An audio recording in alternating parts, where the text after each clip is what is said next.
안녕하세요. 김호준입니다. 국가보훈처는 어제 감사 결과를 발표하고 박승춘 전 보훈처장을 수사 의뢰했습니다. 총선과 대선 직전 박정희 유신 독재에 저항했던 민주화운동을 빨갱이 책동이라고 교육하는 DVD를 국정으로부터 받아 배포하고 청와대 지시와 정경련의 지원을 받아서 세월호 특조위 해체 시위와 같은 관제 데모에 동원됐던 고엽제 전후에 한국토지주택공사로부터 주택사업 우선사업자가 될 수 있도록 지원하는 등 혐의는 여러 가지입니다. 이 수사 의뢰에 대해 조선일보는 또 한 번 정치보복 프레임을 끌어들였습니다. 이전 정권은 선거 패배와 정권 교체로 국민 심판을 받았고 그 이상 엄중한 심판이 없는데 직성이 안 풀려 다 감옥에 보내면 정권이 다시 바뀌면 그대로 보복당할 것이다. 조선일보 이야기입니다. 조선일보는 엄정한 법 집행과 법 질서 확립을 주장하는 무수한 사설을 그동안 써왔는데 정작 보수가 그 엄정한 법 집행의 대상이 되자 갑자기 봐줘야 한다는 거죠. 박 전 처장의 비위 의혹이 정권 교체됐다고 저절로 없던 일이 됩니까? 아예 없는 제도 만들어내서 생사람을 간첩으로 만들어냈던 세력이 할 말이 아니죠. 적폐 수사 때마다 빠짐없이 등장해서 정치보복이라고 외치며 정권이 다시 바뀌면 보복당할 거라고 저주하고 협박하는 조선일보. 이게 제가 할 말은 한마디입니다. 시끄럽다. 김어준 생각이었습니다.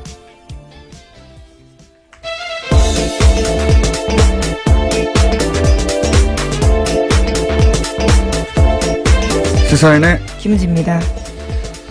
자, 또 오늘도 참 다이나믹한 한국이에요. 이슈가 워낙 많죠. 예. 이렇게 매일 하는데도 매일 이렇게 20분 동안 떠도는 뉴스가 나오는지 모르겠습니다. 자, 오늘은 어떤 뉴스가 첫 번째입니까? 네, 어제 국군기무사령부가 국방부 댓글조사 TF를 감청해서 압수수색 계획을 미리 알았다라는 뉴스 전해드린 바가 있는데요. 군 기무사가 이를 인정했습니다. SBS 보도 직후에 이석구 기무사령관이 의혹을 전면 부인한 것과는 전혀 다른 태도인데요. 하지만 기무사 쪽은 수사를 방해할 의도는 아니었다라고 해명하고 있습니다. 그러니까 감청 자체도 합법적인 업무였다라고 주장하고 있는데요. 승인된 회선으로 감청하는 가운데 조사 TF가 별도의 전화를 사용하지 않았기 때문에 자연스럽게 감청이 이뤄졌다라고 주장하고 있습니다. 자연스럽게 감청이 이뤄졌다. 네, 어제는 이제 뭐 아무런 문제 없다고 완전 부인했다가 그렇죠. 하루 만에 자세가 바뀌긴 했는데, 이제 SBS가 확보한 게 뭔지는 모르겠습니다만, 그게 증인인지 물증인지 뭔지는 모르겠습니다만, 이렇게 자신있게 보도했을 때는 뭔가 있겠죠. 믿을 만한 구석이. 그러자 이제 감청을 하긴 했는데, 아니, 우리가 감청을 하려고 한 게 아니라, 그 회선에서 저절로 걸려들었어. 이런 거 아닙니까? 제가 최근에 본 해명 중에 가장 창의적이네요. 저절로 걸러들였을 뿐 우리는 하려고 한 게 아니다 이거죠. 예. 예, 저절로 걸러들었다고 하더라도 어쨌거나 그 내용을 보고했고요. 그 보고한 문서를 삭제했습니다. 그런데 그게 복원돼서 걸린 거거든요. 그러니까 왜 삭제했는지에 대해서는 설명하지 못하고 있는 거죠. 아니 이게 상급기관이 범죄 혐의를 지금 조사하고 있는데 저절로 걸렸다고 하더라도 그걸 보고하거나 거꾸로 예 이거 이 회사를 닫아야 된다고 보고하거나 혹은 거기에 대해서 그 회선을 이 사실 자체를 사실은 조사 대상에게 알려줘야 되는 거예요. 예. 그런데 그렇죠. 수사 방해가 될 수 있는 상황이니까요. 근데 이제 그거에 대해서 이제 자기들은 압수수색에 대비해서 증거인멸을 시도했다. 예. 하는 정황이 지금 의심되는 것이고, 예. 저는 군 관련 특히나, 예. 군 관련은 군에 이 수사를 맡기면 안 되겠다 하는 생각을 다시 한번 하게 되는 것이 이게 국정원 TF 때하고는 또 다른 것이요. 국정원 TF도 비슷한 구조로 했거든요. 예. 위원회 만들어서. 지금 국방부 TF가 하는 거 아닙니까 이게? 예, 그렇죠. 지금 거기서 먼저 하고 있는 겁니다. 네. 근데 기억을 되돌려보면 국정원 때는 중간중간에 발표하고 중간중간에 수사 의뢰하고 이런 일이 이루어졌었어요. 근데 이제 국방부 TF는 수사 의뢰가 한 건도 없지 않습니까? 네, 오늘 아침 한겨레 신문이 그렇게 보고했는데요. 자체 조사를 통해서 수사 의뢰하거나 관련 자료를 검찰에 보낸 적도 없다라고 합니다. 심지어 검찰의 자료 요청에 대해서 보안 등의 이유로 거절당하는 사례가 많았다라고 합니다. 그리고 제일 제가 어처구니 없는 게 예를 들어 수사관이 가요. 그러면 가장 먼저 하는 게 요즘은 하드를 뜬다고 하죠. 예, 디지털 증거들이 워낙 많아서요. 문서를 다 거기서 하고 하는 게 요즘 누가 손을 씁니까? 예. 하드를 뜨는 이미징 작업을 해야 되는데 아예 이미징을 못하게 하니까 그 옆에 서가지고 거기서 압수수색을 해도 이미지를 뜨는 게 아니라 그 PC에 앉아가지고 검색하고 있어요. 검색. 예, 이렇게 그렇죠. 해서 그 안에 있는 모든 문서 혹은 뭐 이름을 바꿨을 수도 있고요. 또는 파일을 암호화해서 숨겨놨을 수도 있고요. 이게 어떻게 조사가 됩니까? 그 자리에 앉아가지고. 게다가 남의 PC에 앉아가지고 그 남의 PC 구조가 어떻게 되는지도 모르는데 검색을 해서 찾아가라는 거거든요. 말도 안 되는 거예요. 그런 방식의 압수수색밖에 허용하지 않고 있거든요. 상급기관이 왔는데. 그래서 기무사령부도 댓글 활동에 관여했다고 하는 이야기는 한 달 전에 나왔는데 지금까지 조사가 이루어진 게 없어요, 제대로. 네, 압수수색도 겨우 한 달 지나서나 했다고 하는데요. 말씀처럼 이미징, 그러니까 복제도 못하게 해서요. 그런 식으로 현장에서 곤혹스러운 상황이라고 합니다. 그리고 나서 이 국방부 TF 또 군인이거든요. 게다가 이 사람들이. 군인이 가서 군인을 조사하는데 군인들이 거부하는 거예요. 제대로 거부한다기보다 협조를 안 하는 거죠. 이미징도 안 된다고 하고. 국정원 같은 경우는 중앙 서버를 대놓고 지금 조사하고 있는데, 이건 개개인의 PC도 못하게 하니까, 조사가 될 리가 있습니까? 국무가 제대로? 예. 저는, 이 수사는 처음부터 다시 해야 된다고 봅니다. 이 정도 해놓고 대충 넘어가서 시간이 지나고, 또다시 이런 일이 벌어지게 돼 있어요. 처음부터 다시 해야 된다. 예. 다시 짜가지고. 국방부, TF로 이 일을 제대로 못할 것 같으면 아예 외부에서 들어가서 처음부터 다시 해야 된다고 봅니다. 네. 저는 이 한겨레 특종 굉장히 중요한 특종이라고 봅니다. 군에 관련된 수사는 사실상 제대로 된 게 없다 이거거든요.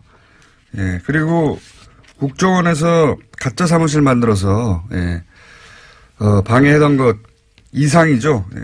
자기들끼리 도청해가지고 자기들끼리. 그렇죠. SBS는 또 그런 내용들을 보도했었는데요. 처음부터 다시 해야 된다. 예. 저는 그렇게 봅니다. 게다가 지금까지 수사 의뢰도 없고요. 예. 이미징도 안 되고. 예. 완전 개판이에요. 수사가.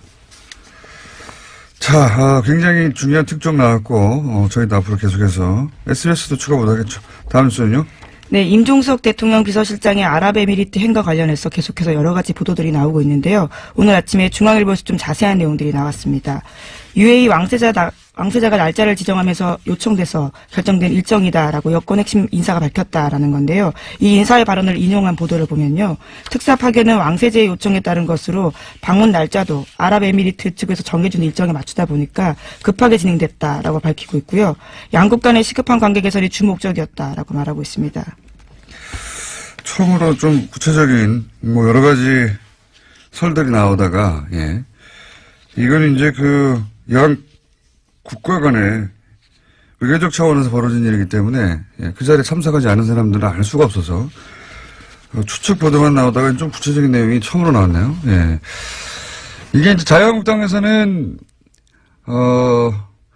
처음부터 임종석 비서실장이 아랍에미레이트로 날아간 직후부터 계속해서 이게 바로 이명박 전 대통령 뒤를 캐려고 하다가 이런 일이 벌어진 게 아니냐, 혹은 뒤를 캐러 간 거 아니냐, 예.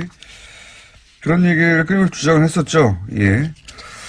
근데 여기 지금까지 나온 보도로 보면, 거꾸로 UAE 측 요구로 갔다. 급하게 일정을 잡아서 갔고, 그리고 주 목적은 양국 간의 시급한 관계 개선이다. 이렇게 나오고 있는데, 이 이상은 이제 적어도 왕세제를 만나고 왔기 때문에 우리 쪽에서는 대통령 비서실장이 갔고 외교 차원에서 벌어진 일이라 더 이상 청와대에서는 뭐가 안 나올 것 같은데요. 제가 나름대로 또 취재한 바로는 저도 가끔 취재를 합니다. 나름대로 취재한 바로는 이명박 전 대통령 뒤를 캐기 위해서 왕실로 간 거 아니냐, 그러다가 발각돼서 간 거 아니냐, 라는 자유한국당의 주장이 있지 않습니까? 계속 그런 주장을 하고 있습니다. 자유한국당은 처음부터 이 프레임을 잡았어요. 정치보복 프레임이죠, 이것도. 예, 정치보복 하려고 하다가 지금, 외교 관계까지 지금 탈난 거 아니냐, 이런 정치보복 프레임을 동원했는데, 여기서 주목할 것이 두 가지입니다.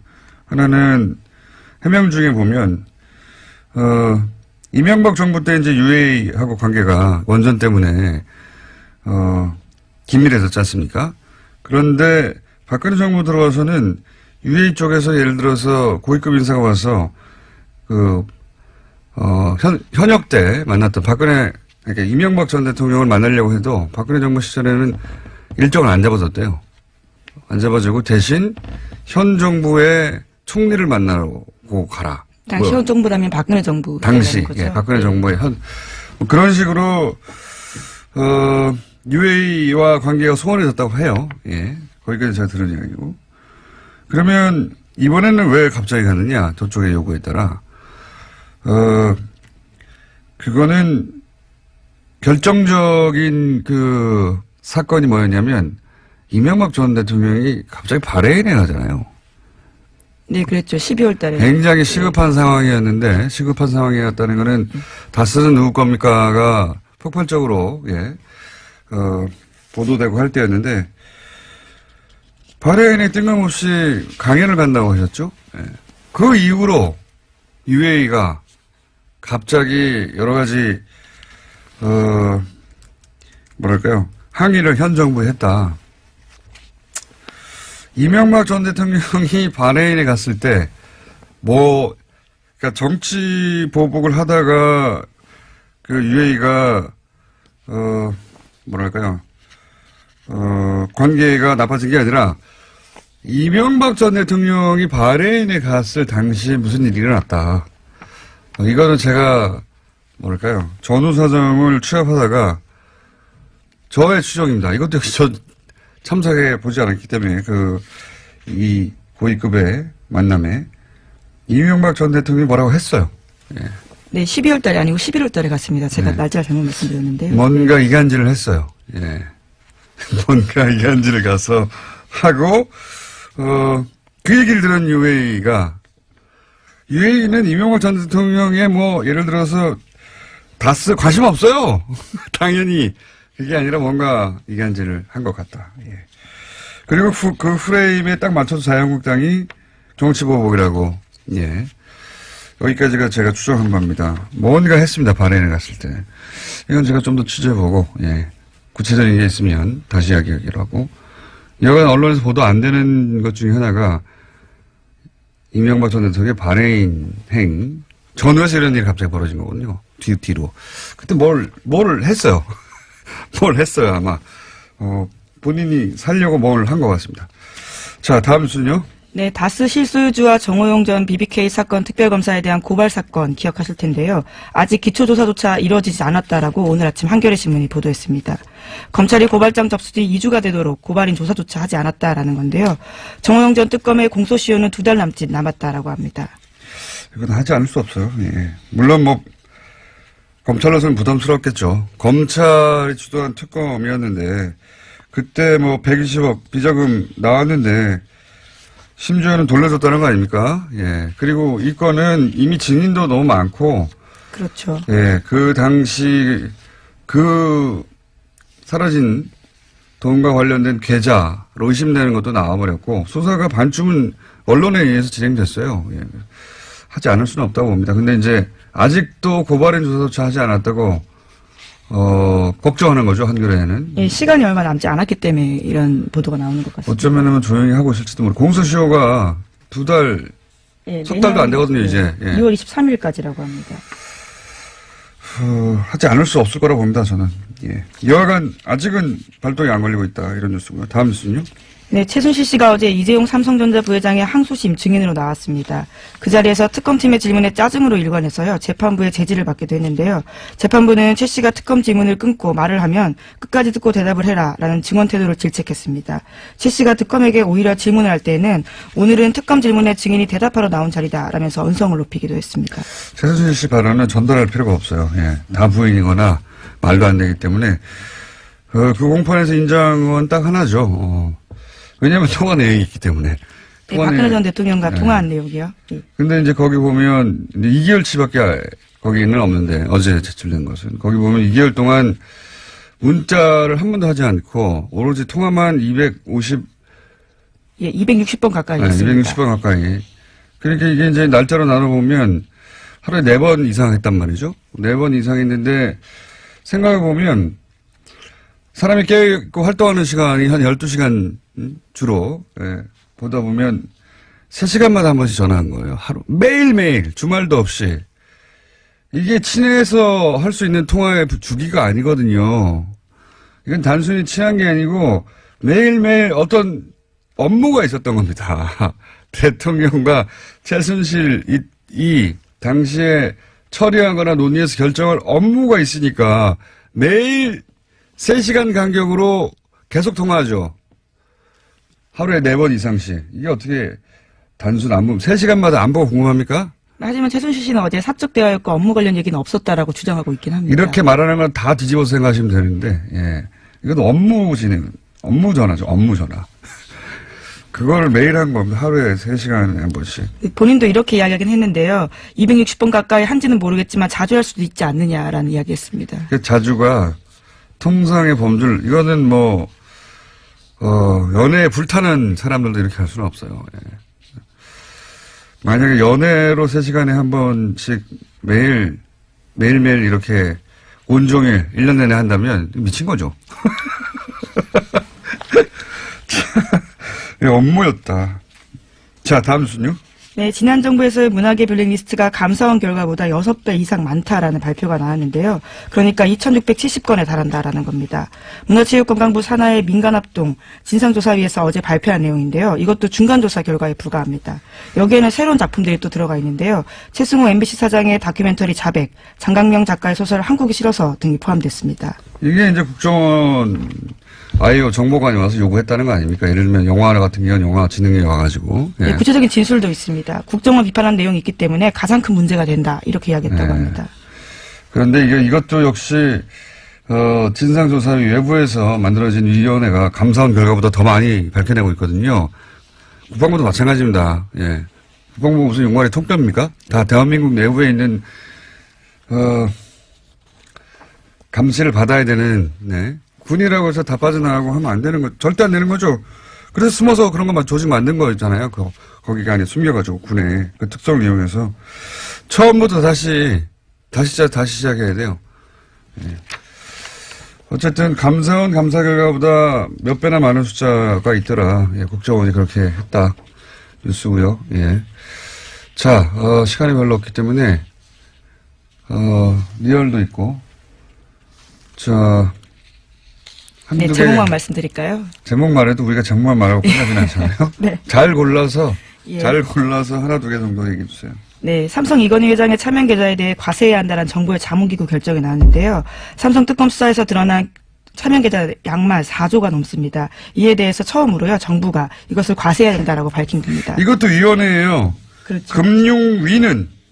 금융위는 사실상 삼성편이었거든요. 예. 과세의 액수가 결국 금융위의 주장대로 하자면 얼마 되지도 않는 4조 4천억 전체 대상이 아니라 이었는데 역시 여기도 마찬가지로 외부 금융위가 그거 아니다. 자문기구죠, 자문기구. 예, 정부 자문기구인데요. 금융행정혁신위원회에서 결정했습니다. 위원회, 금융위는 당국은, 정부 당국은, 금융당국은 삼성편의 결정에 가깝게 했다면 위원회가 나서서 그거 아니지 않냐고, 예. 국방부 다시 해야 된다니까요, 이런 식으로. 예. 그래서 삼성에 대해서 제대로 과세하라는 위원회 결정이, 권고사항이 나왔고요. 예.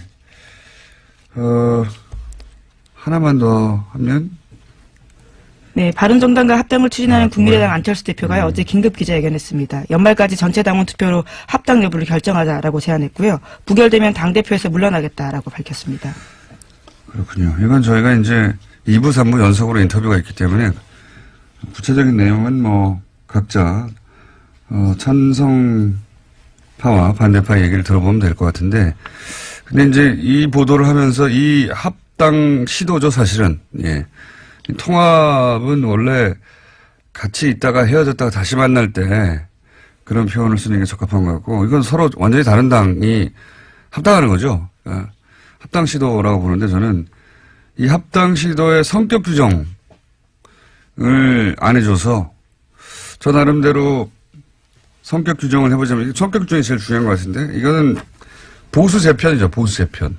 보수를 재편하고자 하는 큰 프로젝트의 첫 부분이 실행되고 있다. 저는 그렇게 성격 규정하는데, 왜냐하면 국민 발은 각각 39석, 11석 합치자 그런 당대당 합당 시도, 그런 계획이라면 이렇게 안 하죠.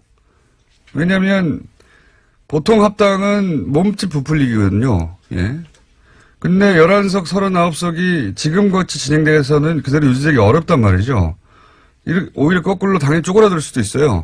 합당을 해놓고 원래 당보다 숫자가 줄어들면 합당할 이유가 없잖아요. 그러니까 이건 당대당 합당의 차원에서 보면 안 되고, 그렇게 해서 그리고 있는 목적하는 뭐가 뭐냐. 보수 재편이라고 하는 큰 프로젝트의 일환인데, 여기서 이제 중요한 건 안철수 대표 혼자서 그런 큰 프로젝트를 다 할 수 있느냐? 없거든요. 당연히.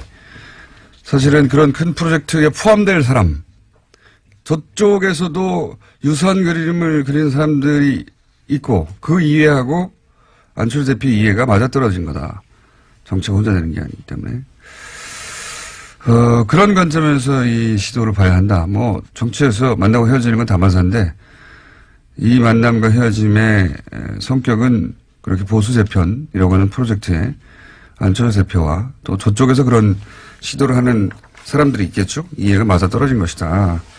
그리고 이 합당 시도를 그래서 어떤 프레임으로 보수가 보도하느냐를 보면, 뭐랄까요. 이 합당 시도의 성격 규정을 다시 한번 할 수 있어요. 원래 프레임이라는 게 단어 선택부터 시작되는 거거든요. 서민 행보 홍밥이라고 하면 딱 프레임이 잡히는 거잖아요. 근데 이 합당 시도를 대단히 여러 가지 단어로 보도할 수 있습니다. 예를 들어서 무리수, 강행, 또는 파국, 뭐 이렇게 보도할 수도 있고요. 지금 대부분은 정면 돌파, 승무수 이렇게 보도하거든요. 예. 사실은 단어 선택부터 안철수, 보수 매체들이 특히 안철수 대표의 선택을 긍정적으로, 긍정적인 언어로 보도하죠. 예. 얼마든지 정반대로 보도할 수 있습니다. 문재인 대통령이 야당 반대하는 인사를 임면할 때 대통령 임명권임에도 불구하고 어떻게 보도했습니까? 강행이라고 보도하죠. 정면 돌파라고 보도하는 언론 찾아보세요. 없어요. 강행이라고 했지. 여기 강행의 뉘앙스는 부정적이거든요. 이 시도도 그렇게 부정적으로 보도할 수도 있는데 정면 승부 아니에요, 지금. 의원총회도 안 나가잖아요. 정면 승부 아닌데 그 자체가 프레임이에요. 옳다 그러다가 아니라 어떻게 각 진영의 이해가 반영되느냐 하는 관점에서 보면 이 시도의 밑그림, 진짜 성격 같은 거를 규정할 수 있는데 저는 그래서 보수 재편의 시도다, 재편의 시도다. 그렇게 성격 규정하는 게 맞다. 라고 저는 봅니다. 여기까지 하겠습니다. 네. 지금까지 시사인 김은지였습니다. 감사합니다. 네, 바로 이어서 목요일은 항상 준비된 리얼미터. 자, 리얼미터 권순정 조사분석실장 나오셨습니다. 안녕하십니까? 안녕하십니까? 자, 지난주 이후로 큰 이벤트가 있었습니다. 중국을 방문했던. 이 중국을, 일단 제가 이거 말씀하시기 전에 중국 방문 직전부터 방중 기간 동안, 보수 매체 중심의 이제 폭탄, 보도가 있어요. 이례적인 부정적인 보도가 집중되어 있었습니다. 대통령, 이제 여론조사 기관에 계시니까 아시겠지만 대통령 순방은 무조건 긍정적인 효과를 냅니다. 네. 예. 뭐 자연스럽잖아요.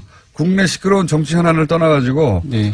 해외에 가가지고 좋은 그림 막 나오고 대통령끼리 만나고 밥 맛있는 거 먹는 네. 것 같고. 그래서 거의 요번에 엇나간 게 네. 거의 제가 기억하기로는 요번에 거의 처음이 아닌가. 제가 알기로도 어제도 한번 말씀드린 것 같은데 대통령 순방이 거꾸로 부정적인 영향 여론에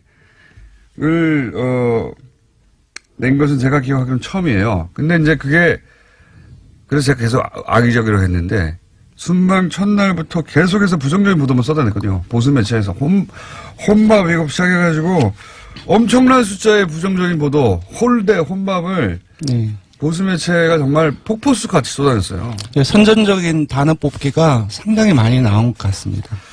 실제 그래서 이제 저는 방중 기간 동안은 뭐가 뭔지 모르는 채 아마 일반인들이 이 혼밥과 홀대 보도를 엄청나게 흠뻑 젖었죠. 예. 종편도 말할 것도 없고요. 그래서 이제 지지율이 실제 타격을 입었죠. 네, 실제 타격이 입었습니다. 최근 3주 동안에 조금씩 하락을 해서 73%에서 지난주에는 68.6%로 떨어졌습니다. 예. 근데 이제 이게 시간이 지나고 좀 여유를 갖고 그 보도를 되돌아보고 사실관계를 유권자들 시민들이 확인해보고 그러면서 이게 다시 상승할 거라고 전 예상했었거든요. 어떻습니까? 네, 소개해드리겠습니다. 이번 주에는 금방 말씀드린 것처럼 최근 3주 동안 하락세가 멈추고 지난주에 지지율을 유지했습니다. 0.1%포인트 상승했고요. 68.7%입니다. 부정평가는 0.3%포인트 하락해서 25.4%입니다. 오히려 하락했군요. 이제 다시. 예. 그 일간으로 보면 월요일에 67.7%로 지난주 금요일에 많이 떨어졌지만 지난주 금요일에 비해서는 소폭 상승한 그 수치이고요. 화요일에는 69.1% 그리고 수요일에는 68.1%로 살짝 떨어졌습니다.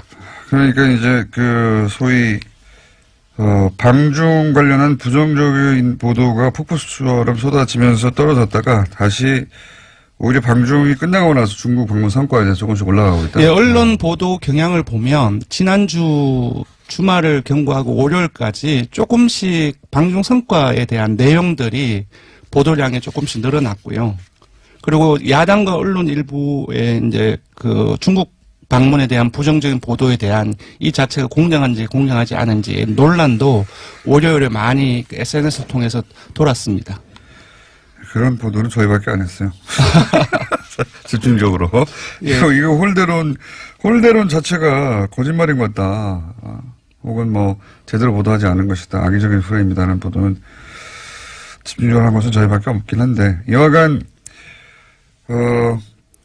이제 하강 곡선을 그리다가 방중 기간 동안 오히려 이제 방중이 끝난 다음에 조금씩 다시 회복되고 있다 이런 얘기네요. 네, 그렇습니다. 그 화요일에는 이제 평창 동계올림픽 홍보 행사에 거의 하루 정도를 다 빼서 트레인 원이라든지 MBC 미국 MBC 인터뷰 보도라든지 이에 대한 이와 관련된 보도가 상당히 많이 확대되었었고요. 또 어제는 조금 떨어졌는데 오늘 이제 조간에서도 일부 조간 사설에도 일부 나왔던데 평창 올림픽 기간에 한미 연합훈련의 연기 검토한다는 소식이 나왔었죠. 이런 뉴스를 항상 노년층에서 싫어하죠, 보수층에서. 한미연합훈련을, 평창 올림픽 때문에도 연기하자고 해도 무조건 싫어하는 경향이 좀 있습니다. 근데 전 한편으로 지금까지 현 정부는 2번 정도의 이 보수 진영 매체에 폭탄을 맞았거든요. 한 번은 이제 북핵, 그리고 이번엔 방중, 예. 2번의 집중적인 폭격을 받았는데, 그러니까 이 현 정부가 소위 그렇게 폭격을 집중적으로 당했을 때 입을 수 있는 그 지지율의 하락의 정도를 저는 그 두 사례를 보고 이제 가늠해 볼 수 있다고 보는데, 그게 한 60% 중반까지 에서 저지가 돼요, 보면. 네, 맞습니다. 지난 9월 3일 그 북핵 이후에 계속 떨어져서 한 67%까지가 최저치로 떨어졌거든요. 네. 그리고 요번에도 떨어진 것이 지난주에 68.6%인데 사실상 상당히 많이 지금까지 하락한 최저선이 한 60%대 중후반대, 중반이라기 하기는 좀 그렇고 중후반대가 아닌가 싶고요. 굉장히 어떤 의미에서 놀랍기도 합니다. 저지선이. 예, 왜냐하면은 지지층의 저지선. 지난 정부 박근혜 대통령 국정수행 지지율 최고치가 주간 집계로 67.0%입니다.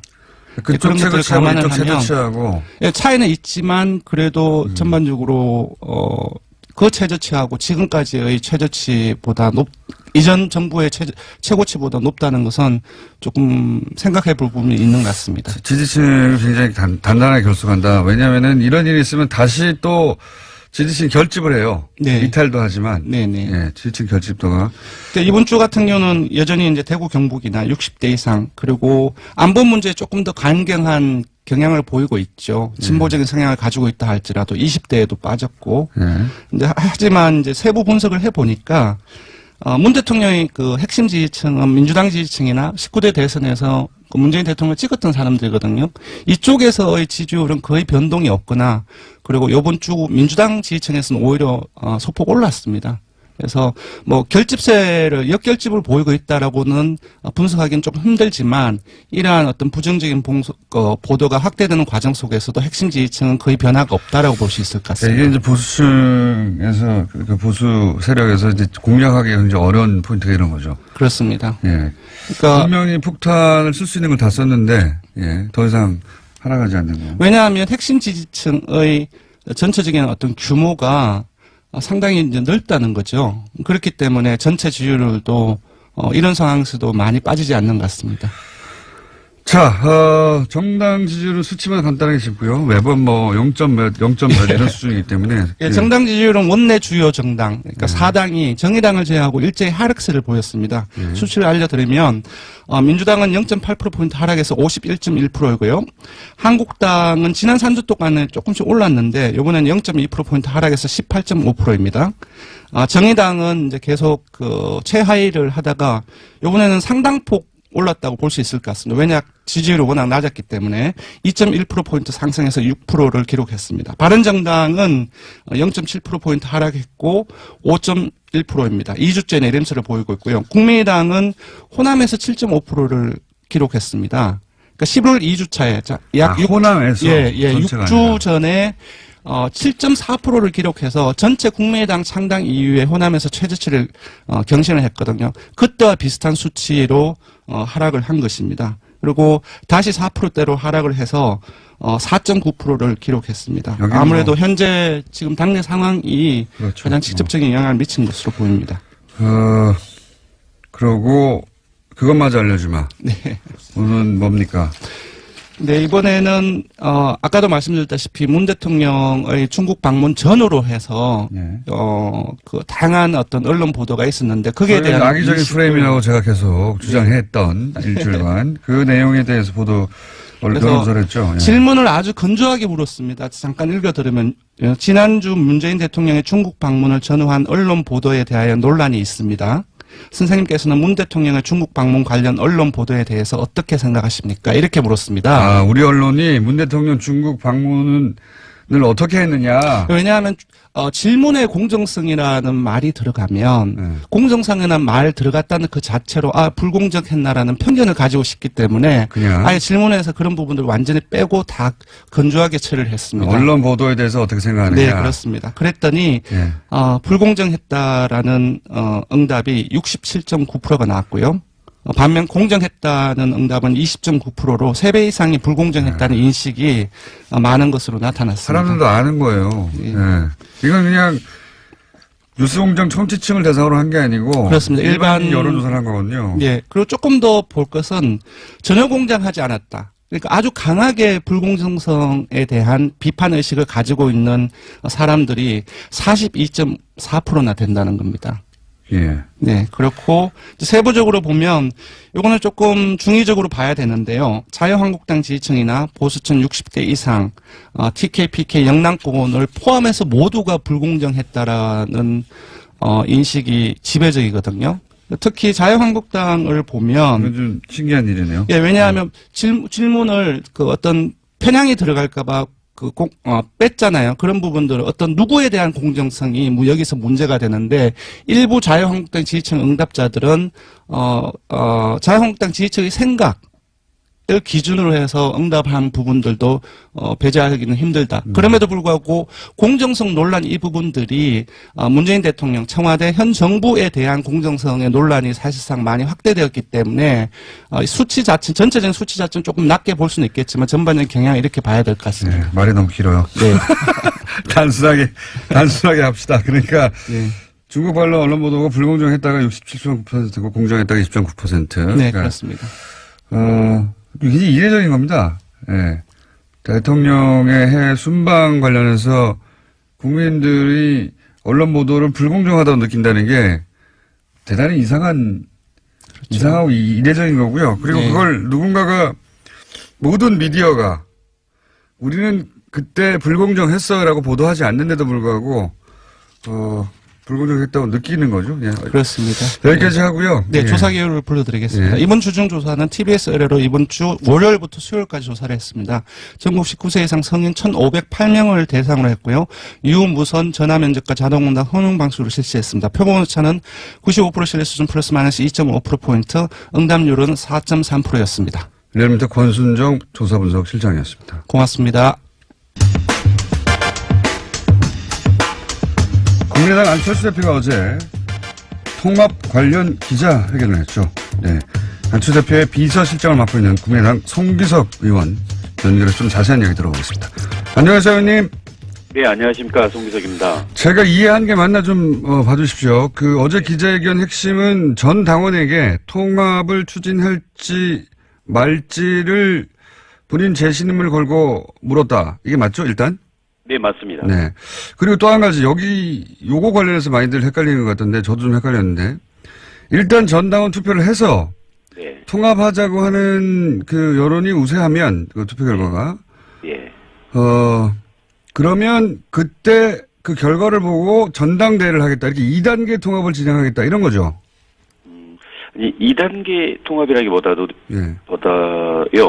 예, 결국 이제 그동안에, 그러니까, 바른정당과의 관계 설정에 대해서 당내 공론화 설정, 그러니까 의원 워크숍이라든가 원외 지역위원장 간담회 이런 것들을 거치고 그동안 지역별 당원 의견을 수렴했지 않습니까? 예.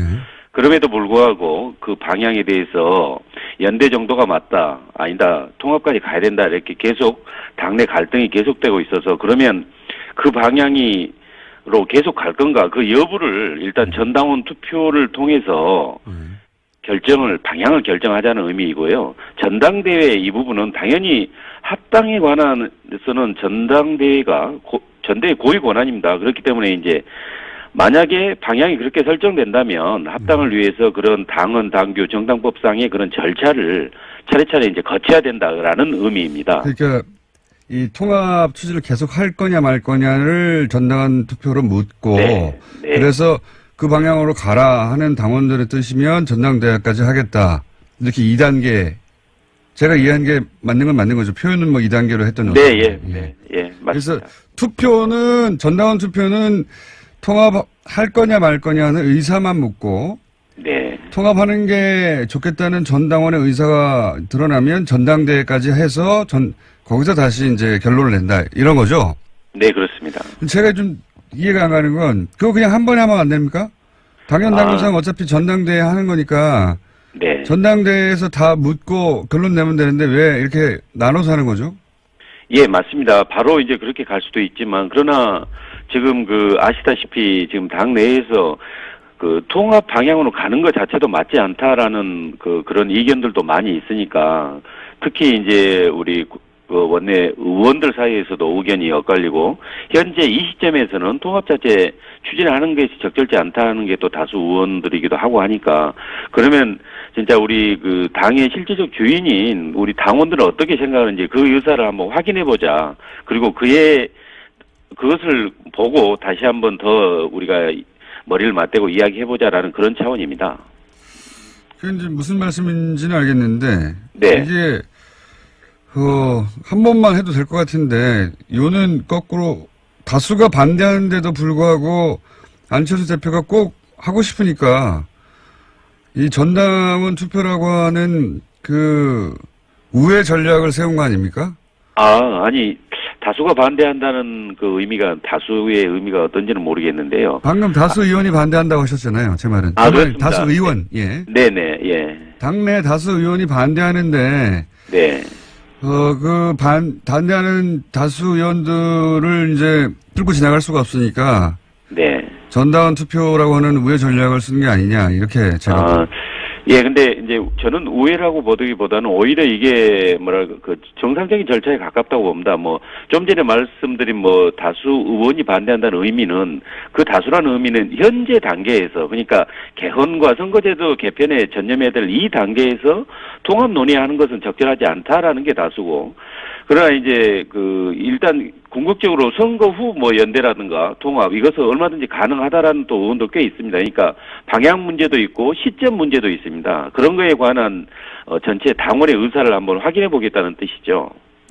뭐 알겠습니다. 통합 찬성파 입장에서는 이제 그게 이제 묘수라고 할 수 있겠는데 반대파 입장에서는 꼼수라고 할 수도 있을 것 같아서 그러니까 반대파를 설득하거나 이제 정면 돌파가 안 되니까 이렇게 전당원을 끌어들이는 게 아니냐 투표를 이렇게 말할 수도 있을 것 같은데 그 뜻은 알겠습니다. 근데 이제 네. 그게 묘수든 꼼수든 어쨌든 대표가 그런 방침을 세웠으면 의총에 가서 그 방안을 설명하시면 되는데 어제 왜 안 가신 건가요? 어제 같은 경우는 사실은 이제 약간 한 가지 오해가 있는데, 이게 이제 의총이 결정되니까 그 전에 뭐 그 방향에 대해서 전당원 투표를 통해서 그 한번 확인해 보겠다라고 뭐 기자회견을 한 거 아니냐. 그런데 사실은 제가 알기로는, 이렇게 지역별 당원 의견 수렴 절차까지 다 마쳤기 때문에 원래 그때 어제 오전 정도로 예정돼 있었던 걸로 압니다. 다만 그제 이제 의원총회가 중도파 의원들 몇 분이 요구를 해서 갑자기 결정된 거고요. 다음에 이제 의총 참석에 관해서는 저도 참석을 해야 된다고 이렇게 뭐 말씀을 드렸는데 오전에 기자회견을 통해서 이제 의총에서 할 말을 구체적으로 이렇게 표현했기 때문에 이제 그에 관한 방향에 대해서 다시 이제 의원들 간에 또 이제 의총 내에서 뭐 토론이 이루어질 걸 생각하고 굳이 이미 다 이야기했다는 그런 의미, 그것 때문에 이제 참석 안 한 걸로 알고 있습니다. 예, 뭐 그런 해명은 알겠는데 이제 네. 당의 운명을 결정하는 절차에 관해서 기자회견을 하고 의총에는 참석하지 않으면 소속 의원들이 화가 나는 건 당연하지 않습니까? 그것까지는 이해가시죠? 네, 뭐 일정 부분 저도 동의합니다. 그러니까 왜 안 오셨는지 그건 뭐 안철수 대표 본인만 아시겠지만 근데 이제 어제 기자회견에서 이런 표현도 나왔어요. 구태 정치, 기득권 정치 끝내야 한다. 네. 근데 이 40석 원내정당 대선 후보이자 당대표인 안철수 대표 자신이 기득권 정치인 아닙니까? 이제는?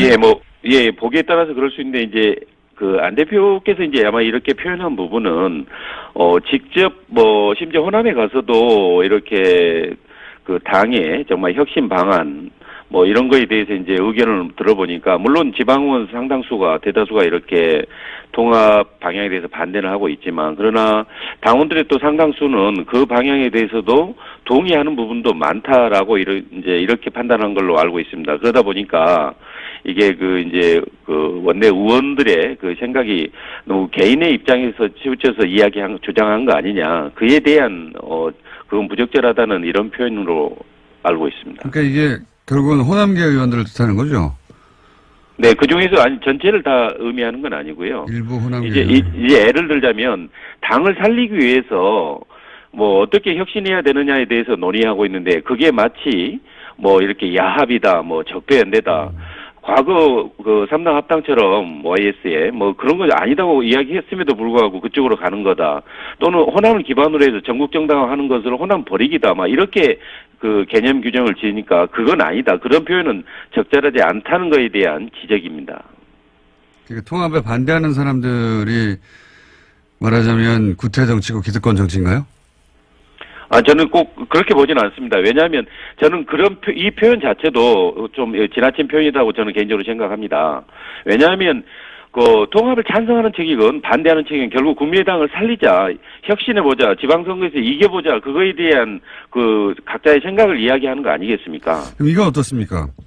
안철수 대표 뜻이 관철돼서 전당원 투표해서 전당대회까지 가서 합당이 됐습니다. 그런데 마지막 질문인데요. 반대했던 의원들은 동의하지 않는 당으로 소속이 바뀌어버리는 거잖아요. 그분들은 그럼 어떻게 합니까? 그때가 되면? 나가야 되나요? 아니, 이 문제에 대해서는 저는 개인적으로 그렇게 생각합니다. 다시 전 당원의 의사를 물어서 어느 정도가 그에 대한 찬성하는지 그게 나오면 그걸 놓고 다시 또 이야기하게 되면 대다수 의원들은 다 함께 할 수 있을 거라고 봅니다. 결국 거듭 말씀드리지만 우리 당이 살기 위한 혁신 방안에 대한 논란이지 이게 서로 죽이기 위한 그런 논란으로 가서는 안 된다고 봅니다. 알겠습니다. 여기까지 듣겠습니다. 오늘 말씀 감사합니다. 네, 고맙습니다. 네. 안철 대표 비서실장, 국민의당 송기사 의원이었습니다.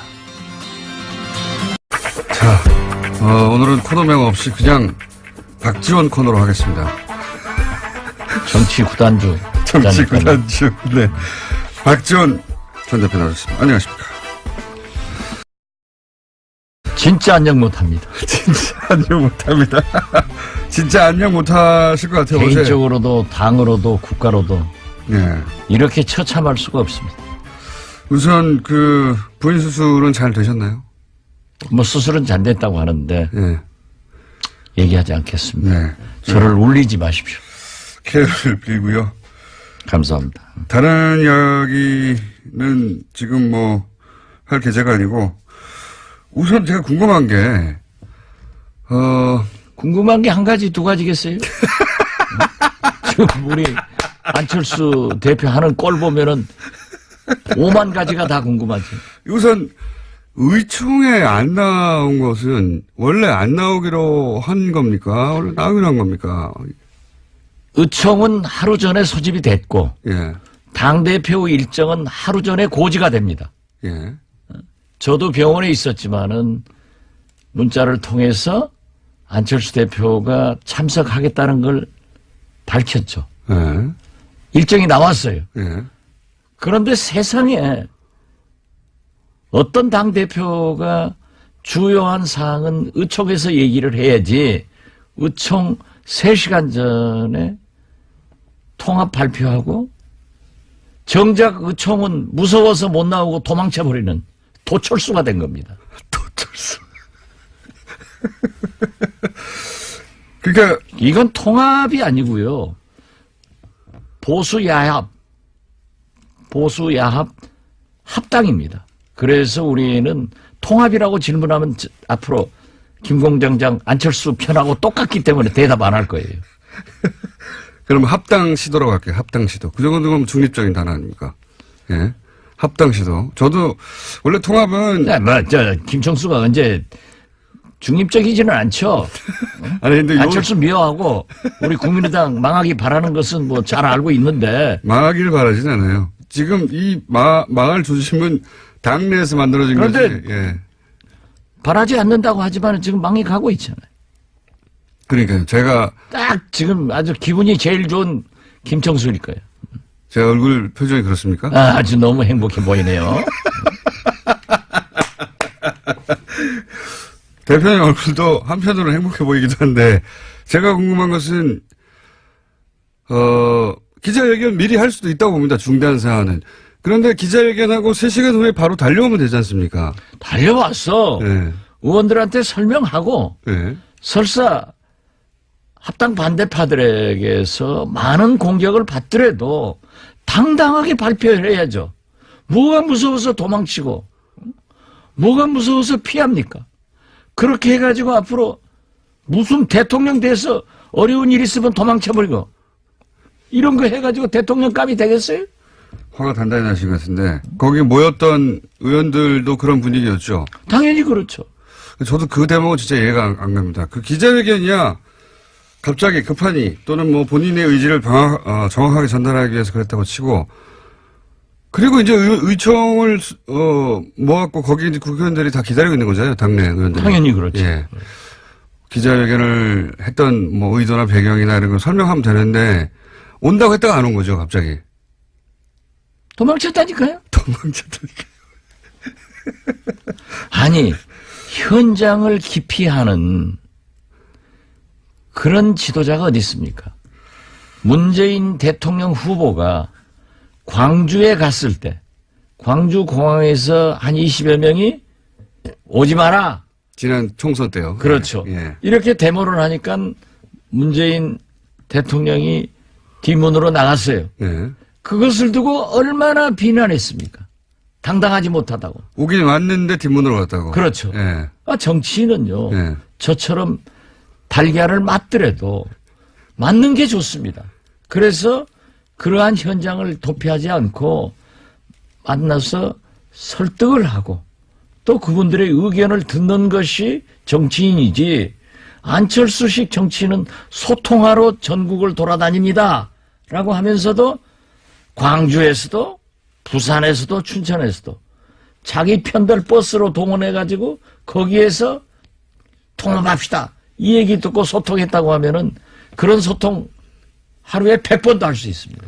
문제는 반대파들의 얘기를 들어봐야 되는 거예요. 그래서 저는 문재인 대통령에게도 야당과 소통을 하십시오. 오죽했으면은 김명수 대법원장 인준 표결을 앞두고 왜 대통령께서 야당 대표들에게 전화하지 않습니까? 공개적으로 몇 번 얘기했더니 문재인 대통령께서 해외 나가시면서 비행장으로 가시면서 안철수, 김동철 두 대표에게 전화해가지고 풀어나갔지 않습니까? 이것이 정치인이 할 일이고 이것이 지도자가 할 일이지, 자기가 또 발표해놓고 곤란하고 비난받을 것 같으니까 도망친다고 하면은 그게 어떻게 안철수입니까? 도철수지. 도철수. 근데 언론에서는 정면 승부라고 하던데요. 그게 자충수 든 거죠. 망하는 길로 간 거죠. 그렇게 이제. 내가 너무 흥분해서 얘기하니까 네. 안철수 지금 죽일 건데 공장장 입 다무는 거 보니까 오늘 내가 잘하고 있네요. 아니, 어제 저도 만만히 재판을 받았어요. 그래가지고 그러셨죠. 빨리 네. 병원으로 가야 되는데 네. 전화가 왔어요.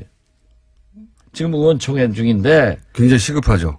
한 사람이 부족해서 의결이 못 되고 있다. 네. 그래서 제가 안 나가려다가 이건 아니다. 네. 내가 병원에서 울고 있어서 되겠느냐. 당을 위해서 내가 정치를 하는 놈. 그래 어제 처음 갔어요. 가서 한마디 하고 그때부터 어제부터 열이 받으셨고. 제 투쟁 의욕이 확 불타오르셨어요. 불타올라가지고 JTBC 손석희 뉴스룸에도 나가고 오늘 그러니까, 이렇게 여기 오늘 나오실 거면서 그것도 바로 직전에 아니 지금 뉴스공장보다 뉴스룸이 훨씬 손석희가 세요. 미안합니다. 아침은 저희가 장악하고 있어요. 근데 전날 밤에 하시면 어떡합니까? 그거야 지금 제가 아니 다급하니까. 당대표가 의원총회도 안 나오고 도망치는 판국에 도망치는 판국. 여기저기 제가 지금 그냥 지금 여기서 나와서 또 다른 데 오라가면 또 갈 것 같아요. 갈 것 같아요. 이러면 안 됩니다. 기자회견할 때 적폐 세력, 구태 세력이라고 표현한 게 대표님이죠? 뭐 저를 포함해서 네. 호남계 하는데 네. 보세요. 적폐 세력과 통합하려고 하는 안철수 대표. 예. 대통령 후보 나와서 떨어진 안철수 대표. 이건 기득권 아니에요? 또 당대표 하겠다고 나선다. 또 대통령 보수 대연합해가지고 야합해가지고 그 길로 가겠다고 하는, 이건 말이 아니에요. 노태우 대통령이요. 안철수 대표는 과거 정치사를 모르는 것 같아요.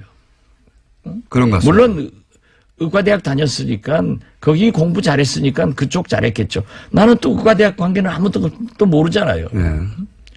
그런데 노태우 대통령이 김대중 총재에게 김 총재께서 다음 대통령 하십시오 하고 3당 통합을 제의하니까 DJ는 이건 아닙니다.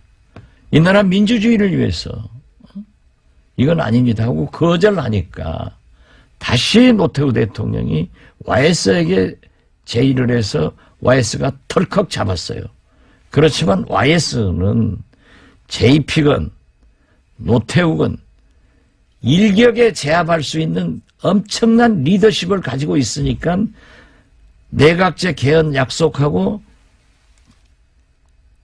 3당 통합을 받아들였지만은 나중에 각서를 가지고 내각제 각서를 가지고 나와서 찢어버리면서 자기가 대통령 된 거예요. 그렇지만은 DJ보다 YS가 먼저 대통령 됐지만은 역사는 YS는 실패한 대통령, DJ는 오늘날 어떻게 세계적으로 평가를 받고 있습니까? 이게요, 그렇게 욕심낸다고 해서 영린하면 안 됩니다. 기득권 세력, 구태 세력이 어쨌든 대표님도 포함되는 것 같긴 합니다. 지금 나가라는 얘기 아닙니까, 이거? 몽땅 호남 출신 중진들, 예. 자기에게 반대하는 사람들은 다 기득권 나가라. 구태 세력. 예. 구태 세력. 이 표현 이 구태가 뭡니까? 구태라고 하는 것은 진짜 이게 신태가 구태 잡아먹고 있어요. 그래. 3당 야합을 해서 집권한 그 불행한 우리 정치사를 다시 반복하려고 하는 안철수 대표가 신태가 구태보다 훨씬 나쁜 거예요. 나는 구태를 인정합니다. 그렇지만은 제가요. 아니 보세요. 예. 저처럼 예. 개혁에 몸을 던진 사람 없습니다. 저는 그 국회의원들이 매년 하는 출판기념회 한 번도 안 해봤습니다. 저는 모든 관훈상제 한 번도 오픈해보지 않았습니다. 제가 만약 출판기념회 관훈상제 다 오픈해서 했으면은 1, 20억씩 들어왔을 거예요. 저는 안 했어요. 하죠. 예. 실제로 제가 아무것도 안 했어요. 예. 그 유명합니다. 안 하시는 걸로. 뭐 DJ에 우리 동교동에 음흉한 그런 과거의 정치가 있었어요. 예. 그러나 제가 모시기 시작했던 DJ는요, 정치자금 가져오는 것 다 법에 의거해서 반환시켰어요. 그러니까 저는 과거에 그러한 것을 인정을 하지만은 저는 하지 않았고, 제가 알고 있는 DJ도 그런 일을 안 했기 때문에 제가 걸린 거 없잖아요. 저를 검찰에서 정권에서 다 잡아놓으려고 했지만 항상 저는 승자였지 패자는 아니었어요. 뭐가 구태입니까? 좋은 구태는 지켜나가야 되고 신태, 더 나쁜 짓 하는 것은 악태지. 오늘 제가 박지원 대표님 오래 알았는데 이렇게 눈에서 살기가 거의 살기 수준으로 초롱초롱, 원래 선거하실 때 모든 사람이 피곤해 하실 때 박지원 대표님은 성공을 하면 나는 힘이 나 하시는 분이거든요. 아, 그렇죠. 네. 근데 그 이상의 아주 그냥 에너지가 그냥 뿜뿜뿜 나오고 있습니다. 유창선 박사가 SNS에 글을 올리는 걸 읽어보니까 예. 박지원하고 안철수하고 그렇게 가까웠다. 안철수 대통령 그랬죠. 후보 때 예. 그렇게 헌신적으로 박지원이라고 하는 그랬죠. 그건 불과 몇 인정합니다. 개월 만에 예. 이렇게 헤어지는 것은 잘해준 사람한테 그렇게 하는 안철수의 인격이 의심스럽다는 정도로 글을 쓰셨더라고요. 그분도 안철수 대표의 지지자였는데. 그렇죠. 예. 그런데 좀 싫은 소리 하면 딱 끊어버리는 거예요. 지금 대표님은 이것을 과거에 이제 3당 야합의 반복이라고 보시는 거죠? 당연히 그렇죠. 저는 처음부터 이건 3당 야합의 길로 가는 거고 제2의 YS의 길을 간다. 예. 이렇게 보고 있습니다. 그리고 그리고 안철수 보수하고 대표는 손잡으려고 한다 이렇게 보시는 거고. 진보 쪽으로 와서 대통령 돼보려다가 예. 안 되니까 중도, 극중주의, 뭐 공화주의 이름도 잘 져요. 네. 자꾸 옮겨가더니 이제는 적폐 세력과 손을 잡고 보수 야합을 해서 합당을 해서 집권의 길로 간다고 하지만은 역사의 흐름은 한 단면을 잘라서 보면은 아주 지저분하지만 전체의 흐름은 도저히 좋은 방향으로 흘러갑니다. 안 됩니다. 그리고 자기가 얘기하는 통합, 합당도요, 전당대회에서 에러서 절대 안 됩니다. 전당대회는 왜 안 됩니까, 근데? 전당대회는 지금 전당원 투표를 해서, 전당원 투표는 안철수 대표가 유리하다고 생각하니까 하자는 거겠죠? 해서 거기서 통합 방향으로 여론이 우세하게 나오면, 그런 다음에 전당대회를 열어서 밀어붙여서 이제 통과시키겠다는 거잖아요. 그렇죠. 전략은. 예. 자기가 자기 머리만큼 상대도 좋아요. 네, 박지원 대표님 머리 좋습니다. 저 못 당해요. 그러나 오늘 당무회의 한다는데 당무회의는 당권파가 다 잡고 있잖아요. 지명직을 안 했고 네. 당연직만 하고 있기 때문에 당직자건 예. 뭐 최고위원이건 사무총장이건 다 가지고 있는 거예요. 예. 통과될 거예요. 당연히 통과되겠죠. 그리고 또 당원 투표를 하더라도 예. 이게 안철수 당이기 때문에 예.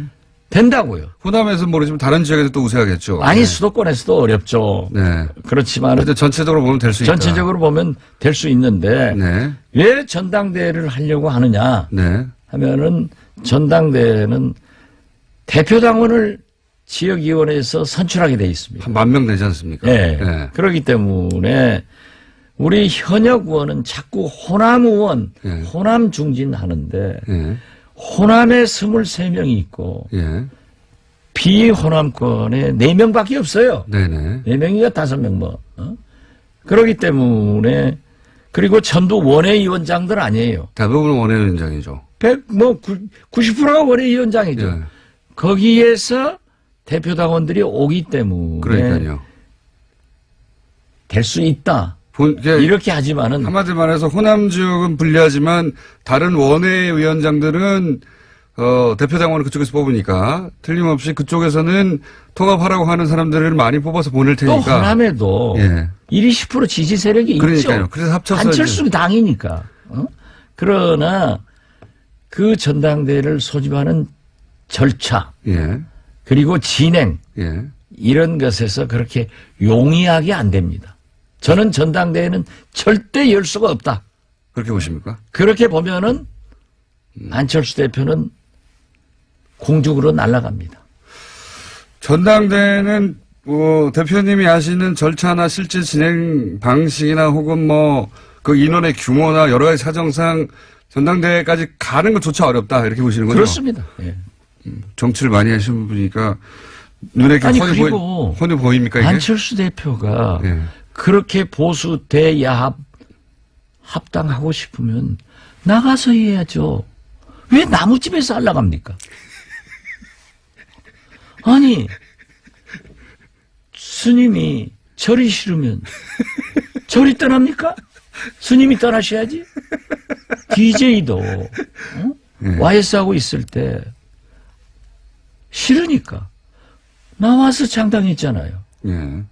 이것이 정치사고 이것이 인간 만사고 도리입니다.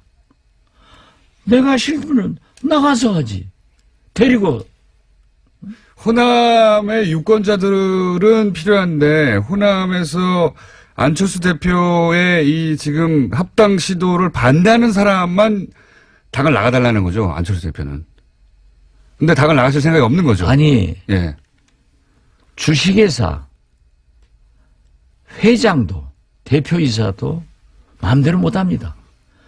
주주의 승인을 받아야 돼요. 예. 이게 주식회사가 아니에요. 장사꾼이 하는 게 아니에요. 안랩이 아니에요. 이게 무슨 CEO도 주면 못해요. 그러면은 이 정도의 지능을 가지고 이건 말이 아니에요. 오늘 많은 단어가 새로 나옵니다. 그리고 DJ를 말할 자격이 없어요. 안철수는. 이거 없습니까? 어제도 얘기했던데요. 김대중 안철수 선수는- 대표가 마치 DJ를 이어가는 것 같은데 예. DJ는 보수 야합 합당을 거부했습니다. 이걸 당시에 3당 합당과 같은 선상에서 보시니까 그걸 거부했던 김대중을 어떻게 거론하느냐? 그렇죠. 그리고 햇볕 정책으로 한반도 평화를 유지하고 전쟁을 억제하자는 정책을 썼습니다. 상대방 통합 상대인 유승민 대표는 이해창 박근혜 비서실장을 했습니다. 이 국정농단 사건에 대해서 대국민 사과나 통렬한 반성도 없었습니다. 그리고 유승민 대표가 사부로 삼고 있는 이해창 전 총재님은 지금도 김대중 대통령을 대통령으로 인정하지 않고 김대중 씨 운운하면서 대북 강경정책 상호주의를 주장하고 있지 않습니까? 그렇다고 하면은, 아버지 보면 아들 보이는 거 아니에요? 여기하고 어떻게 이런 분들하고 같이, 합니까? 그리고 지금까지 보면은 유승민 대표하고 안철수 대표를 비교하면은 족탈불급입니다. 지난 대통령 선거 때 TV 토론 안 봤어요? 유승민 대표한테 질질 끌려다니잖아요. 그래서 지금도 통합이니 합당이니 하지만은 유승민 대표에게 바른정당에게 끌려다니고 압도당하고 정체성도 가치관도 결국 그쪽 따라가면서 갈 거예요. 어제 JTBC 이걸 빤히 보이는데 왜 내가 왜 우리가 거길 따라가느냐? 따라가느냐. 그러니까 그렇게 하고 싶으면 나가서 해라. 그러나 저는 지금 바른정당 입당하라는 겁니까? 뭐 입당을 하든지 통합을 하든지 그건 알아서 하고 저는 지금도 그래요. 안철수 대표에 대한 애정이 있기 때문에 나는 안철수를 반대하는 게 아니다. 통합, 야합, 합당을 반대하는 겁니다. 이제는 안철수 대표도 반대하시는 것 같은데, 이제는. 이제 쌓여갑니다. 실제로 어제 JTBC 여론조사가 하나, 어제 보도됐던데, 합당을 하고 나서 당 지지율이 올라간다는 수치도 있지만, 그 합당했을 때 당대표가 누가 더 어울리냐는 유승민 대표가 더 맞다고 하는 수치가 훨씬 높더라고요. 그게 국민 생각이라니까요. 제가 오늘 얘기한 게 아니고 네. 그 족탈불급이라는 것도 오래전에 얘기했어요. 족탈불급. 그건 안 되는 거예요. 그리고 보세요. 안철수 대표하고요. 네. 딱 보면은 정치를 1년 이상 함께한 사람이 하나도 없어요. 안철수 대표가. 안철수 대표는 그건 천재적 소질이 있는 것 같아. 새 사람 만나서 쓰고 헤어지고. 그러니까 브레인이 없는 거예요. 자기 혼자. 물론 뭐 젊은 사람들 몇이 있겠지만은 이건 아닙니다. 전 브레인은 따로 있는 걸로 알고 있는데. 예, 그 브레인 말씀 아니더라고요. 자, 그런데도 불구하고 지금 여기까지 온 안철수 대표도 뒤로 물러설 수는 없습니다. 절대. 이제는 물러설 수 있는 라인을 넘어가고. 그게 지금 예. 전당대회 공장장은 늘 예. 안철수를 미워하면서 생각해주는 척 하는데 그게 망하게 유도하고 있는 거예요. 공장장 그 작전을 내가 빤히 알아요. 그런 짓 하면 안 돼. 공장장도. 지도자라고 하는 것은요. 예. 추진하다가 뭐가 잘못됐으면은 과감하게 시정하고 돌아오는 리더십이 더 큰 지도자인 겁니다. 아니 그러길 바라시겠지만 대표님도 아시잖아요. 제가 미워하는 게 아니고 안철수 대표는 돌아올 수 있는 선을 넘어가서 못 돌아옵니다. 이제 그러니까 계속 가야 되는 거잖아요. 그건 공장장 희망사항이고 제가 볼 때는 대표님 희망사항 아니에요? 돌아온다는 통합이고 게? 합당이고 안 되기 때문에 네. 저는 안철수를 반대하는 게 아니라 이게 그러면 안 돼요. 분열하면 안 돼요. 이 적은 집구석에서 분열해가지고 누구 쫓아는 거예요. 그러니까 안철수 대표가 포기하고 돌아오라는 건데 포기 안 하고 계속 가서 전당대회를 어렵다고 하셨지만 마침내 전당대회가 됐어요. 전당대회가 돼서 거기서 이제 실제 개표를 해보니까 합당하라라고 나왔어요. 그럼 어떻게 합니까? 아니 예. 콰이강의 다리를 며칠 몇 시 몇 분 몇 초에 폭파하겠다고 발표하고 폭파해요? 제 말은 시기는 아니어도 폭발을 하겠다. 그런 걸 우리는 지난번에도 한번 얘기했던데 이 대화는. 이건 갑자기. 아니에요. 데자뷰네요. 예. 네, 그런 것은 얘기하는 게 아니에요. 예. 그리고 어쨌든 일단은 지금 전당대회 보십시오. 저지. 우리 국민들은 예. 통합이 좋냐? 누구하고 통합해라. 거기 지지합니다. 분열한다. 절대 지지 안 합니다. 단어 자체가 그렇습니다. 통합이라는 단어 자체가. 통합과 분열에 예. 하도 우리 정치사의 반복이 그렇기 때문에 그럼 합당이라고 바꾸시죠 단어를. 아니 그래서 예. 보수야합 합당으로 정리를 했다니까요. 어제부터. 어제부터는. 그렇기 예. 때문에 그 질문도 앞으로 통합이라고 질문하면은 합당이라고 물어볼게요 그러면. 물어보는데 합당 이거죠. 그래서 이건 안 됩니다. 될 그거 수가 보세요. 없다. 예. 될 것 같은데요, 저는. 거기까지는. 그건 뭐 항상 공장장의 희망사항이겠죠. 전당원 투표는 무조건 하는 거 아닙니까? 문재인 대통령한테 그런 게 있으면 절대 안 됩니다. 이렇게 얘기하겠죠. 전당원 몸빠니까. 뭐 불리하시면 그런데- 항상 그렇게 넘어오시려고. 아니 그런데 요즘 보면은 예. 몸빠. 예. 요즘 또 안빠가 아주 기승을 부립니다. 뭐 대표님이 대표적인 안빠였죠. 내가 안빠의 대표였는데 예. 요즘은 아주 안빠 공격이 기승을 부리고요. 대표님 공격합니까, 이제? 그래서 나는 세계적으로 미국은 특빠, 예. 일본은 아빠, 얘 몸빠. 그런데 그렇게 예. 좀 스트롱 파워를 가진 강한 힘을 가지고 많은 숫자가 잘하면은 안빠도 훌륭한데 그거 몇 사람 되지도 않는 게 돌아다니면서 말이지 달걀이나 던지고 또 자기들이 저한테 전화해요. 뭐 선처해달라 문자 보내고 하면서 그랬더니 또 박지원이가 말이야 자기 우리 모금하자 이런 구상 유치한 이 안빠는 안 돼. 그렇게 괴롭히고 있습니까, 지금 대표님? 괴롭히지 뭐. 예. 네. 계란도 던졌다가 전화도 했다가 문자도 보냈다가 SNS도 왔다가. 그런다고 눈 하나 깜짝할 박지원이 아니에요. 저는 댓글을 안 봐요. 눈 하나 깜짝 안 하시는 건 제가 잘 알고 있습니다. 제가 옳은 일 아니에요. 아니 보십시오. 박지원이가 구태 정치라고 하면은 손잡고 아무 잭퍼 세력하고도 손잡고 집권의 길로 가야죠. 그러나 제가 DJ의 유일한 비서실장으로 이어가야 될 사람이 DJ가 적폐 세력과는 안 된다. 민주주의를 파괴해서는 안 된다. 정상적인 길로 가야 된다 하고 그 길로 가서 대통령이 됐고 그걸 거부했는데 그런 짓을 해서 되겠어요? 이러니까 나는 처음에는 적폐 세력한테 우리 안철수 대표가 정치 보복한다고 그렇게 얘기를 해서 그냥 실수했겠지 하는데 이게 본심이에요. 그거에 이제 보니까. 지금 적폐청산 수사에 대해서 정치보복이라는 단어를 쓴 게 본심이다. 나는 그렇게 되더라고요. 결과적으로 그런 모양새죠. 특히 내가 어제 네. 만만의 재판을 받았잖아요. 예. 결심 받았는데 100만 원 받으셨죠. 100만 원. 청구를 했죠, 일단. 예. 아니 구형을 했는데 구형을 했죠, 검찰이. 구형을 했는데 또 이 많은 분들이 선거법에 100만 원 하면 의원직 박탈당하잖아요. 그 네. 염려해서 또 연락이 와요. 예. 그게 무슨 TV는 말이지.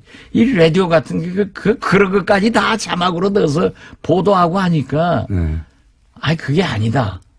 라고 했는데 검찰이 적폐 검찰이 기소를 했기 때문에 자기 식구가 했는데 무죄 구형을 할 수 없잖아요. 근데 무죄예요. 이건 100%. 홍준표하고는 달라요. 그거는 이제 법정에서. 그렇죠. 예. 법정에서 할 일이고. 예. 그런데 제가 그 얘기했어요. 2011년 9월 이 박지원이가 만만의 의혹을 제기했을 때 예. 2012년 4월 이 박지원이가 박근혜 대통령의 비리관계 의혹을 제기했을 때 낙곰수에서 예. 김어준 공장장 주진희 부자 나하고 셋이 했잖아요. 근데 자기들은 기자하고 낙곰수 세다고 싹 빠져나가고 나만 지금까지 재판받았어요. 아닙니다. 그렇지만은- 저희는 딴 건으로 바쁘고 있습니다, 아직도. 아니 그런데 예. 나도 15년 재판받다가 이번에 이제 선고하면 끝나는데 그때 만약 검찰이 수사를 제대로 했으면. 박지원을 수사할 게 아니라 만만에 박근혜를 수사했으면은 이러한 국가 대불행이 없었다. 국정농단 사건이 없었다. 그래서 지금의 검찰처럼 적폐청산에 주력하지 않고 정치 보복 수사를 했기 때문에 이 검찰은 과거 검찰은 국정농단의 공범이다 내가 그랬다니까요. 알겠습니다. 그런 세상인데 이런 사람들하고 손을 잡고 그런 사람들하고 잡아서 집권을 생각한다고 하면은 그것이 구태지. 응? 오래 살아서 좋은 짓 하면은 그것이 구태예요? 오래 살았어. 대표님, 오늘 시간이 다 됐고요. 그러니까 아니 좀 더 해요. 아니, 대표님 에너지가 너무 넘쳐가지고. 제가 아니, 저는 어제부터. 예. 제 아내 지금 뭐 병원에 지금 갑니다. 예. 그렇지만은 내 앞으로 좀 안 나오려고 그랬어요. 그런데 이게 내가 병원에서 울고만 있을 수가 없어요. 그래서 어제부터 아주 마음을 독하게 먹고 예. 이건 아니다. 그러신 것 같아요. 어떻게 우리가 지켜온 정체성과 가치관인데 이걸 버릴 수는 없다. 그래서 저는 정면으로 어제부터 싸우기 시작했습니다. 이렇게 흥분하시는 모습은 제가 처음 본 것 같습니다. 오랜 세월. 이게 구태예요? 그거는 나쁜 세력하고 안철수 대표한테 물어보죠. 내가 구태냐고. 나한테 물어봤잖아요. 그러니까 다스는 누구 거냐고 물어서 내가 MB 거라고 얘기했잖아요. 그런데 구태냐고 물는 거. 그게 그 공장장인 구태예요. 네. 지금 화가 나셔가지고 보이는 사람마다 멱살을 잡고 지금 뭐 흔들고 계시는데 한마디로 말해서 그럴 거면 안철수 대표 나가라 이렇게 요약할 수 있겠네요. 우린 못 떠난다. 예. 나가서 해야죠. 예. 절 싫으면 스님이 떠나야지. 저를 알겠습니다. 어떻게 지금까지 열받은 박지원 전 대표였습니다. 감사합니다. 정치 구단주. 정치구단주 박지원 전 대표였습니다. 다음부터는 그렇게 명명해 주세요. 알겠습니다. 감사합니다. 흥분해서 미안합니다. 불친절한 AS. 박지원 대표님의 방송 시작 시점부터 갑자기 박지원 대표님의 인기가 올라와가지고. 예. 예, 박지원 대표님 관련해서 문자 많이 왔네요. 예. 아주 많이 와가지고 전투력 만땅이다. 예. 등등등등등의 문자가 순식간에 많이 왔습니다. 다 소개드리기는 그렇고. 그리고 양지열 변호사 옆 동네에서 잘하고 있으니까 걱정하지 말라고 문자를 몇 분이 보내셨는데 저희는 걱정하지 않고 있습니다. 전혀. 오래 버티지 못할 거기 때문에. 전화통화 한번 해야 되는데 말이죠. 같은 시간에 방송 중이라서 타이밍 잡기가 어렵네요. 공장장은 웃음소리만 들으면 참 착한 사람 같아요. 예, 딴 거는 나쁜 사람처럼 느껴지시나 봅니다. 웃음소리만 들으면, 네. 이게 뒤에 문제에 빠진 것 같아요. 웃음소리만 들으면, 얼굴을 안 보면. 이런 얘기 같은데. 칭찬은 아니네요. 예, 기분 나쁘고요. 왕십리에 가면 MB 건품소라는 데가 있습니다. MB 문자가 들어간 전 세계 간판과, 네, 전 세계 상품들을 저희한테 사진을 많이 보내주시는데, MB 건품소도 있군요. 예. 사진도 꼭 보내주시더라고요. 불친절한 에이스는 여기까지 하겠는데, 여하간 오늘 박지원 대표님 문자가 폭주했다는 거 알려드립니다. 네. 여기까지 하겠습니다. 김진일 박사님 나오셨습니다. 안녕하십니까? 네, 안녕하십니까. 시간이 짧기 때문에. 조금 열을 가라앉히셨어요? 안에 가만히 있는데 막 불타셔가지고 지금 제가 목격을 했는데 네. 우리 공장장님께서도 물을 2잔을 준비를 해가지고 2잔 다 드시더라고요. 그런 거 보니까 엄청나게. 같이 열도 감염이 된 것 같아요. 저는 박지원 대표 저렇게 열받은 거 처음. 그럴 겁니다. 네, 아니면 박지원 처음 봤습니다. 대표가 여러 가지 못 참는 것 중에 하나가 비겁한 거예요.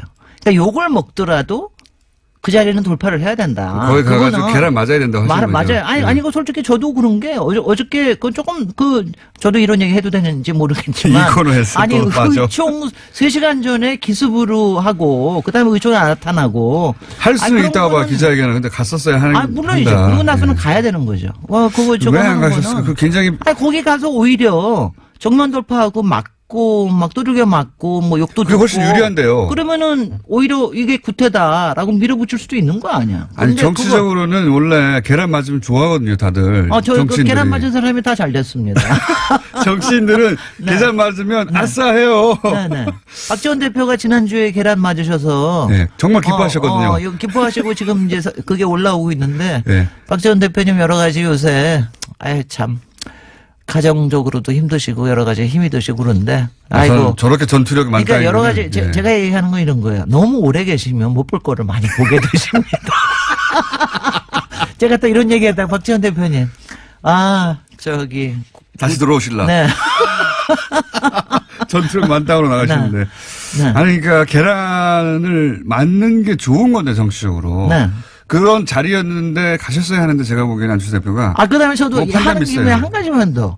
안철수 대표 제가 이해가 또 하나가 안 되는 게, 왜냐면 지금 자꾸 거짓말쟁이라고 지금 공격을 받으시잖아요. 근데 그 순간을 이렇게 피하기 위해서 뭐 통합 같은 게 통짜도 없다. 뭐 이런 식의 얘기를 왜 하시는지 모르겠어. 왜냐면 난 그런 거는 참, 왜냐면 아무리, 그러니까 굉장히 그거는 무정치적인 박사님, 거라서. 네, 주제로 고맙습니다. 돌아오시죠. 그것은 아이고, 방송 죄송합니다. 이후에 네네. 네. 따라하시고. 자, 오늘 주제가 뭡니까? 아, 제가요, 오늘 도시계획 중에 아마 여러분들이 아시는 단어가 많지 않으실 텐데, 그 중에 하나, 제일 많이 아실 거, 우리 공장장도 아실 수 있는 그린벨트라는 걸 들고 왔는데요. 그린벨트 하면 전 자동으로 이명박 전 대통령과 네. 최순실 씨가 떠오르요. 그린벨트 내에 있는 땅을 미리 사놨다가, 네. 그거 한 점만 딱 풀었다가, 예. 그거를 상업지역으로 했다가, 게다가 본인이 풀어요, 그거를. 본인이. 하여튼 간에, 공장장의 센스는 그렇고요. 근데 제가 이제 요번 겨울 방학을 지금 맞이하야 우리가 좀 정책에 대해서 공부 좀 하자고 도시에 대해서 조금 정통적인 방법으로 이제 공부를 하자는 그린벨트 뜻에서. 오늘 주제가 그러면. 그래서 오늘은 그린벨트 하는데 이 그린벨트를 가지고 나온 이유는 네. 이번에 문재인 정부가 이제 앞으로 5년 동안의 주거복지 로드맵이라는 걸 발표를 하면서 네. 앞으로 약 100만 호로를 지겠다고 얘기를 했는데 그 중에 상당 부분이 또 신혼 공공임대 네. 많이 하는데 그 중에 상당 부분이 그린벨트를 풀어가지고 하는 일이에요. 이게 대표적으로 과거 개발 정책 때 시도된 건데. 글쎄요. 문재인 정부에서 그래서 그린벨트를 풀기도 하고 그다음에 네. 그동안 택지 개발이라는 걸 안 썼거든요. 예. 거의 지난 한 5년 동안 거의 안 썼습니다. 택지 개발이라는 게 딴 게 아니라 토지를 수용을 해가지고 예. 그거를 공공적인 목적으로 쓰거나 수용한다는 건 정부가 산다는 겁니다. 네, 수용을 한다는 건데 그걸 다시 들고 나왔다고 하는 예. 게 굉장히 좀 이명박 대통령 시절의 정책 같은 건데 이게 느낌이. 글쎄 말이죠. 예. 그런데 그게 조금 하여튼 이해가 좀 잘 안 된다. 왜 이런 정책이 나왔냐. 왜 이런 정책이 나왔을까? 제가 이제 이렇습니다. 제가 디펜더 할 생각은 없어요. 제가 아무리 공격을 당하더라도 정책이라고 하는 건 항상 플러스 마이너스가 다 있습니다. 모든 게 다 언제나 플러스 그렇습니다. 마이너스가 예. 있기 때문에 이걸 어디 하나를 디펜드를 하거나 어느 하나를 공격을 하거나 이러는 건 바람직하지가 않은데 제가 요번에 조금 걱정이 된 건 뭐였냐 하면은 사실은 여태까지 그린벨트를 푼다라고 하거나 이랬을 때는 상당한 비판들이 많이 나왔어요. 그리고 이제 그게 단순히 환경 문제도 있지만 네. 나아가서 그 개발 이익 관련해 가지고 그렇죠. 그래서 이런 개발 뒷거래가 있을 것이다. 프로세스라든가 예. 이런 것들을 잘 관리가 되고 있느냐 이런 거에 대한 비판이 굉장히 많이 나오고 특히 개발업자의 그게 뒷거래. 예. 환경단체, 시민단체에서 굉장히 많은 비판이 나오고 그러는데 이번에는 그게 별로 크게 보이지 않는다는 근데 것도 왜 제가 그러는 좀 걸까요? 제가 좀 우려스럽습니다. 그 우선 자체가. 이- 그게 이게 이제 개발 이익을 뒤에서 해먹으려고 하는 개발업자들과의 결탁을 통해 나온 그거는 아니고 발표는 아닐 거라고 하는- 가령 그건 아니고요. 가령 그런 믿음이 좀 있는 것 예컨대 같고. 예.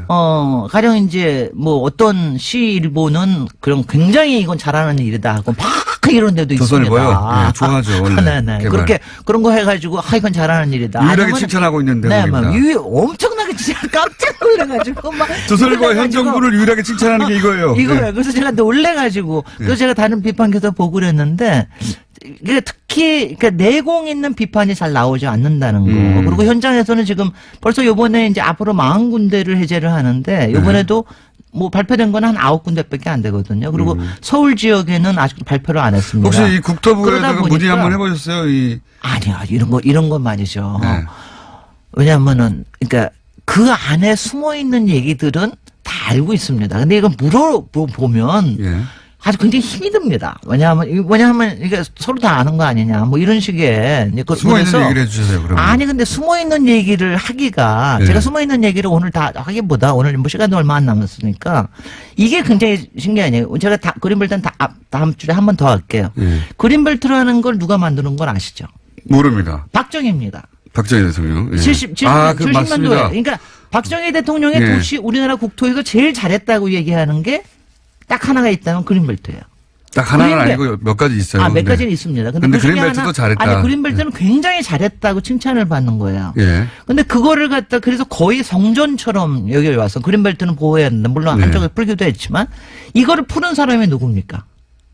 여러 사람이 풀었죠. 여러 사람이 풀었지만 예. 한 25년, 거의 30년 만에 풀은 사람이 김대중 대통령이에요. 네, 맞아요. 김대중 정부에서 그린벨트를 완전히 거의 너무 오래 묶여서 한 14개 도시의 주변에 있던 거를 절반을 완전히 없애버렸어요. 네. 그 나머지 대도시권에만 남겨놨는데 이게 굉장한 아이러니예요. 제가 맞습니다. 보면은 이게 보면은 그러니까 이게 보면은 개발 지상주의자라고 비판받는 박정희 대통령이 그걸 묶고. 예. 그리고 진보적인 대통령이라고 평가받는 김대중 대통령이 그걸 풀고. 그리고 굉장히 네. 환경에 대해서 많이 공감을 갖고 있는 사람이 네. 그걸 풀고 이게 이제 굉장히 그럼 여기에 무슨 역학이 있어서 그런가? 거기에는 항상 들어가 있는 게 이제 주택입니다. 그러니까 주택. 특히 공공주택. 그걸 여기다가 어떻게 하면 공공주택을 저기를 하는 취지에서 그린벨트를 이제 해제를 하는. 근데 이런 게 그리고 실제 그린벨트를 해제한 거 보면 노무현 정부 때 굉장히 많이 풀었습니다. 그러니까요. 공공주택 이명박 역시. 정부는 조금